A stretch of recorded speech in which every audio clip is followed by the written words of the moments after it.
Hi guys, here you are, electrical specialist. I'm working on a tricky one today. This is a 2017 Chevy Express 2500. This vehicle was working properly, but some car detailer or something watched the vehicle inside, and now the vehicle does not turn on. Right now, I have a good signal on the low-speed GM network. This is the network that connects the BCM with the instrument cluster and quite a few other things, including the radio, the theft deterrent, and so on and so forth. This network is put together by a splice pack.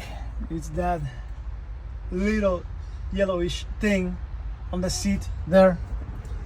And when that splice pack is connected, this signal looks like crap. I disconnected it, put together a connection towards the cluster, and now we do have Prindle. We do have quite a few things that we didn't have before. The vehicle is still immobilized, and of course a lot of things not working at the moment, but we're still making some great progress here.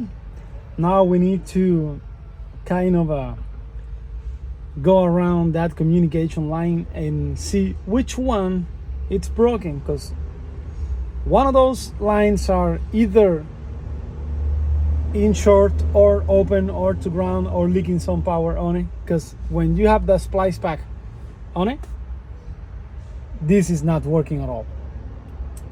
It may be that one module is shorting the line. It may be quite a few things, if you get what I'm saying. But let's try and working on it, and I'm gonna keep you guys posted.